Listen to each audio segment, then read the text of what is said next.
देखो, चंद्रसेन के मुख्यतः सबसे जो बड़ा बेटा था उसका नाम था राम, सॉरी मालदेव के सबसे बड़ा बेटा था राम। मैंने बताया था बीच में, उमादे ने गोद ले लिया था राम, पर राम की और मालदेव की बनती नहीं थी और अपने शासन काल में ही मालदेव ने राम को निष्कासित कर दिया था, निकाल दिया था।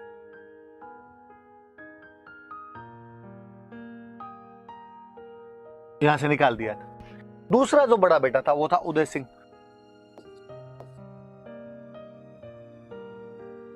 लेकिन मालदेव ने उदय सिंह को भी राजा नहीं बनाया। तीसरा बेटा था वो था चंद्रसेन, तो मालदेव ने चंद्रसेन को राजा बना दिया था। मतलब कहीं ना कहीं जो सक्सेशन रूल है उसको फॉलो नहीं किया गया। ये राजपूतों में एक रूल था ज्यादातर में कि जो बड़ा बेटा होता था वही राजा बनता था, पर यहाँ बाईपास किया गया और यहाँ पर सबसे बड़े को भी नहीं बनाया गया, दूसरे को भी नहीं बनाया गया, कहीं ना कहीं तीसरे को राजा बना दिया गया। हालांकि चंद्रसेन जब राजा बना तो चंद्रसेन ने इनको राजी करने की कोशिश भी की थी, पर ये लोग राजी नहीं हो पाए थे। तो याद रखना कि अपने दो भाइयों को बाईपास बन करके वो राजा बना था। अब इसके बाद थोड़ी सी घरेलू सी जानकारियां हैं इसके बारे में कि जन्म कब हुआ तो याद रहे तो ठीक है, नहीं याद रहे तो ठीक है। 16 जुलाई 1541। पिता का नाम मालदेव, माता का नाम जाली रानी स्वरूप दे। बीच मैंने बताया था स्वरूप दे, जिसकी बहन से भी मालदेव शादी करना चाहता था, वही रानी है। मालदेव पर थोड़ा विशेष प्रभाव था इसका, इसलिए वो अपने बेटे को राजा बना गई थी। राजतिलक 1562 में उसकी मृत्यु हुई तो बनना ही था। अपने भाइयों को संतुष्ट करने की भी कोशिश की और कहते हैं इसने राम को एक जागीर दे दी थी गुंदोज, उदय सिंह को एक जागीर दे दी थी फलोदी,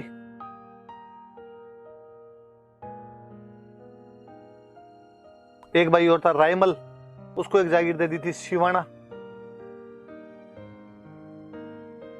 पर भाई इन सब ने लड़ाइयां की इसके खिलाफ, चंद्रसेन और भाइयों के बीच में भी लड़ाई। एक थोड़ा अच्छा युद्ध वो याद रखना, उदय सिंह के साथ में इसका एक युद्ध हुआ था, चंद्रसेन और उदय सिंह, उदय सिंह वर्सेस चंद्रसेन, इनके बीच में युद्ध हुआ था। जोधपुर में एक जगह पड़ती है लोहावट, तो लोहावट का युद्ध हुआ था।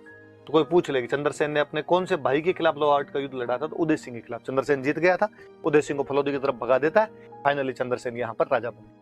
चंद्रसेन राजा बन गया तो राम नाराज हुआ और राम सबसे पहले अकबर के पास गया। अकबर उस समय भारत का मुगल बादशाह बना, अकबर के पास गया, अकबर को जाके कहा कि भाई मेरे पिताजी ने मुझे राजा बनाया नहीं, मेरे छोटे भाई को बना दिया, सबसे बड़ा मैं हूं, हक मेरा बनता था, आप मेरी सहायता करो। अकबर तो बैठा ही था, मौके की ताक में बैठा था। राजस्थान में घुसने का उसको भी मौका चाहिए था किसी न किसी प्रकार से, और भाइयों में आपस में फूट पड़ी हुई, इससे अच्छा तो हो ही क्या। फिर अकबर को कहीं ना कहीं ये भी दिमाग में था कि अच्छा ये जो चंद्रसेन है इसके पिता मालदेव ने मेरे पिता हुमायूं की उस टाइम ढंग से सहायता नहीं की थी, तो उसे लगा ये मौका सही। और उसने राम को कहा कि हाँ मैं तेरे साथ हूं।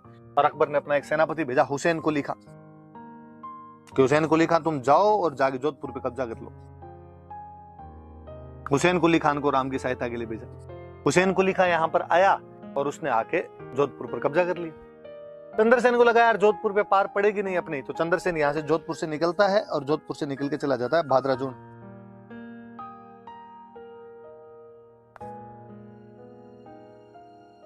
जोधपुर से निकल के भादराजून चला गया। जब चंद्रसेन भादराजून रह रहा था, भादराजून अपने जालोर के अंदर एक जगह पड़ती है, अपने तो वैसे और कहते हैं भाई ये भाद्राजून की, वास्तव में ये शब्द बना हुआ है सुभद्रा और अर्जुन से। अर्जुन जो सुभद्रा भगवान कृष्ण की बहन थी उसके साथ शादी करते हैं, तो कि वो सबसे पहले यहीं आए थे, तो सुभद्रा प्लस अर्जुन से सुभद्रा अर्जुन बना, और सुभद्रा अर्जुन से बाद में ये धीरे धीरे भद्राजून करता भाद्राजून हो गया। तो जोधपुर से भाद्राजून चला गया।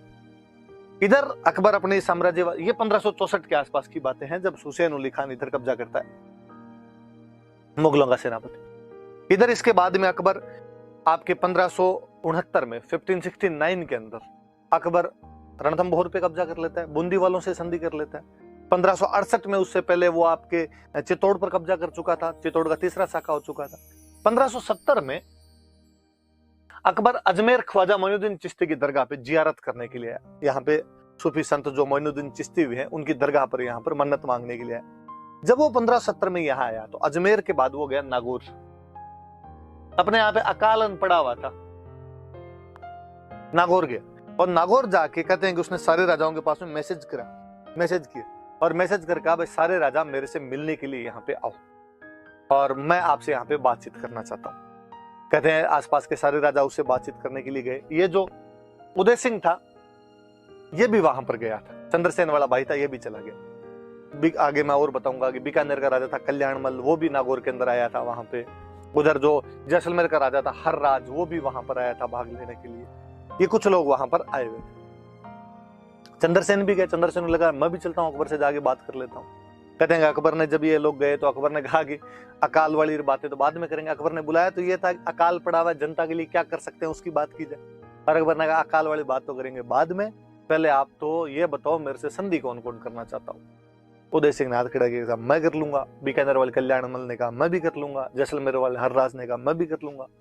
चंद्रसेन को लगा यार, जब उदय सिंह ने हाथ खड़ा कर ही दिया, ये अकबर से संधि करना चाहता है तो अपनी तो वैसे ही पार नहीं पड़ेगी। और कहते हैं चंद्रसेन वहां से अकबर से बातचीत नहीं करता और चुपचाप रातों रात वापस भाग के आ जाता है। अकबर को बड़ा गुस्सा है, यार इतनी औकात तुम, मतलब मेरे से बिना बातचीत किए तुम यहां से निकल जाओ। तो कहते हैं अकबर ने उस बार भादराजुन पर हमला किया। भादराजुन पर हमला किया तो राठौड़ों की शरण स्थली, राठौड़ों का सेफ हाउस सिवाना, चंद्रसेन सिवाना चला जाता। कहते हैं अकबर सिवाना पर भी हमला कर देता है। चंद्रसेन फिर आगे बढ़ा, पीपलूंद चला गया। कहते हैं उसने पीपलूंद पर हमले की। चंद्रसेन और आगे बढ़ा काणूजा चला गया, पहाड़ियां घुमा। फाइनली अकबर ने इधर काणूजा पर भी हमला कर दिया। काणूजा पे हमला किया तो वो और आगे बढ़ा और इस बार वो सारण की पहाड़ियों में चला गया। पाली जिले में सारण की पहाड़ियां और यहां पर एक गांव है सिंचियाई,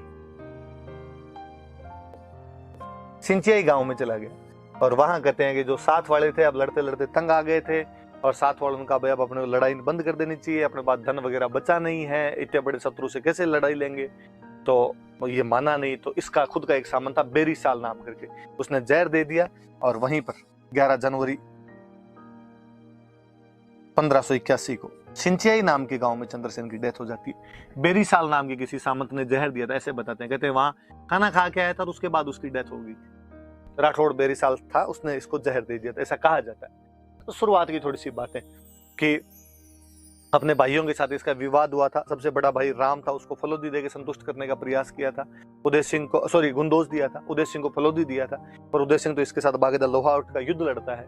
रायमल को सिवाना देकर राजी करना चाहा, पर राम अकबर के पास गया, हुसैन अली खान को वहां से लेके आया। जोधपुर पर हुसैन अली खान ने कब्जा किया तो ये आपके भादराजुन चला गया। 1570 में नागौर दरबार जब अकबर ने लगाया, नागौर कोर्ट लगाया, तो उसके अंदर चंद्रसेन भी गया। लेकिन जब उसने देखा कि अकबर फेवर कर रहा है, उदय सिंह का फेवर कर रहा है, तो उसे लगा पार नहीं पड़ेगी, अपने भाई की तरफ आई है तो चंद्रसेन वापस भादराजुन चला गया। अकबर ने भादराजुन पे हमला किया तो सिवाना एक शेल्टर हाउस के रूप में था, सिवाना चला गया। सिवाना पर भी जब पार नहीं पड़ी, मुगल सेना ने घेर लिया, आगे पीपलूंद गया। पीपलूंद पे भी मुगल सेना आ गई तो काणूजा चला गया। ऐसे पहाड़ियों में घूमता रहा। उसने थ्रू आउट लाइफ मुगलों की सुपरमेसी एक्सेप्ट नहीं की। फाइनली पाली में सारण की पहाड़ियां पड़ती है, वहां पे सिंचियाई नाम का गांव है, वहां पे कोई कहते हैं खाने में जहर मिला दिया गया था, इसलिए बाद में इसकी डेथ हो गई थी। 11 जनवरी 1581 को चंद्रसेन जो है वहां पर मारा गया था, वहां पर डेथ हो गई थी इसकी, चंद्रसेन की। ये चंद्रसेन के बारे में सीधी सीधी सी बातें। फिर आगे पढ़ते हैं, देखो आप।